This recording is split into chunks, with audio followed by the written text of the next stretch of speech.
Hey, we appreciate everybody for tapping into another episode of his Big Mouth TV slash news radio podcast all in one. Hey, y'all new to this channel, hit that like and that subscribe. We getting into it. Aight, man, lawsuits, cases. Hey, shout out to Chris Brown, man. He made Big Mouth news today. We gotta talk about it though. He's suing Warner Brothers, man, for defamation now. Character, something like that, man. They also saying they trying to put him in jail, man, and assassinate his character as well. Hey, and everything is allegedly up here, Big Mouth, man. But we got to talk about what's allegedly going on with Chris Brown, man. They trying to say Chris Brown is suing Warner Brothers and the Discovery Channel, man, for $500 million, man. Ooh, they said Chris Brown brought out the whip on him, man. But Warner Brothers saying, hey, hold up, little guy. Not so fast. Hey, so Warner Brothers is a big people, man. So they got their lawyers and stuff and things like that. Chris Brown trying to say Warner Brothers, calling him a serious rapist, man. Saying he like to rape women and beat women, and that's what they trying to say about Chris Brown, man. And Chris Brown ain't having it, man. He trying to say he ain't letting his legacy go down like that, man. They trying to diddy him or something like that. Hey, we got Tim Z live, man, saying what they were saying about Chris Brown. Check it out. History of violence in relation to him that was put forward in a documentary. The title was Chris Brown, A History of Violence, that came out last fall. And he says that one is filled with a really ugly lie, one that is so ugly he decided he needed to file a massive lawsuit against the producers. It's produced by Warner Brothers and Investigation Discovery, and he has filed a $500 million lawsuit against them, specifically because there is an accuser in that documentary who calls Chris a serial rapist. And he says before they put out this documentary, his team was made aware that they were going to have this person on the documentary saying this, and he says that we provided them plenty of evidence that that was an outright lie, and they still went ahead and did it. So now he is taking this to court. Yeah, and he's suing for $500 million, which sounds like an exorbitant amount, but he's a very successful artist. This would obviously impair his reputation in a very serious way.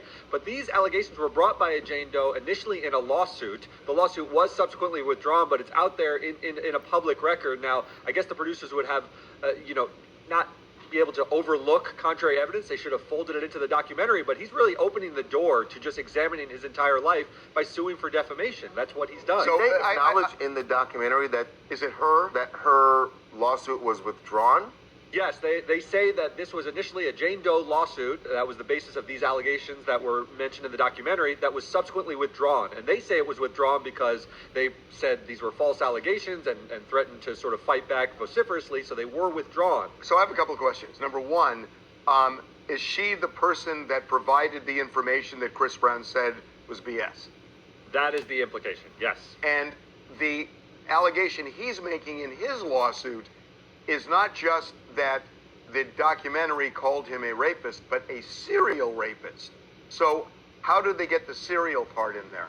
I haven't seen the documentary. I assume that they have leveled up lots of allegations. They're really focusing in on this one particular set of allegations in this lawsuit, but I would imagine if you watch the documentary, the serial part is laid out and the violent tendencies over time by just other stories about him. So the standard for a defamation lawsuit for somebody like Chris Brown, since he's a celebrity, is either proving that they knew it was false or they, to at least that where a reasonable person would know, or even a person with a modicum of judgment would know that this is unproven, unsubstantiated, and maybe untrue, right? I think that's exactly right. Did they recklessly disregard, meaning did they turn a blind eye to? Did they stick? Hi, my name is Angie Monroe and I am from the UK.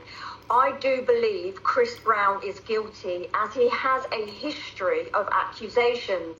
All right, y'all see what they saying about old Chris Brown, man.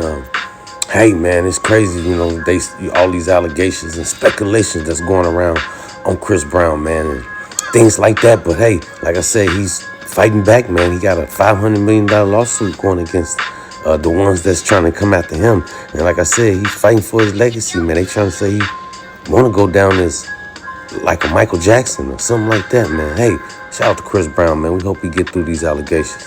If we hear anything else, we'll keep y'all updated as we jump into this next story right here. All right, y'all, let's jump into this next story. We got no other than P. Diddy and the president, Mr. Donald Trump. Hey, man, shout out to both of these guys, but it's all about Diddy, man, and his case that's going on. We just did a story about Diddy. They saying he would, had a good chance of getting out early even before his court date, man. Hey, they trying to say is Diddy getting whatever he asked for still? Because hey, they even brought up Donald Trump name because they trying to say Diddy might have to give Donald Trump a phone call, man. That's gonna be his only best, man. To try to get Donald Trump a phone call. Hold up, Diddy got some power, man. Because like I say, they said he has some other stuff that could free him as well. So him hooking up with Donald Trump, that's a double whammy, towards the court. And Diddy could be free, man. Before his court date, before May. May coming up. That's in a few months. But Diddy could be free before then. They saying by reaching out to Donald Trump, man, the same way he did Lil Wayne and Kodak Black, gave him a pardon, man. And on top of that, they said Diddy and Trump, they hung out, man. And Donald Trump was even saying that how he liked Diddy. He think Diddy's a cool guy, man. So, once he fully take the office, man, he might pardon Trump, Diddy. I FaceTimed Trump, man. I asked him about it. That was the look he gave me when I asked him would he pardon Diddy. So that could be, either or, yes or no, man. I don't know. Hey, man, shout out to Donald Trump and Diddy, man. And, like I say, Diddy got these issues he need to deal with. Like I say, Donald Trump might be his only source. And they saying Donald Trump might have to answer to Elon Musk to see was that okay. They laughed at him, man. Elon said, not after what he did to Odell or something like that, man. Hey, whatever Diddy got going on, man, free Diddy. If he's innocent, like I say, he's going through it right now. He's asking for this, asking for that, And these guards said they getting tired of Diddy. Hey, shout out to him, man. We anything else?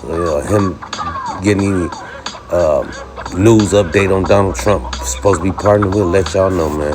As we jump into this last story right here. Hey, we don't want to hold y'all up too much more longer, but we got to talk about it. Yeah, we talk about sports up here too. We got to talk about a little bit of sports, y'all. They saying the people already predicting the Super Bowl. I guess we having the Super Bowl that's coming up soon. And they saying the Buffalo Bills, man, is making their way back to the Super Bowl. We all know how strong the Buffalo Bills is. Good team, man. But they saying they already predicted who's going to win the Super Bowl already, man. And, they saying it's going to be Buffalo Bills, man. Hey, I don't know, this is what's been floating on the internet. That's because they saying these football games is already scripted. It's written out ahead of times, man. So that's how they know who's going to win the game, And they said because it's a lot of money involved into these football games, and so only the elite know about these scripts and ahead of the game and things like that because they at the top of the chain. They have a lot of money involved in these basketball games, the football games, and stuff like that, man.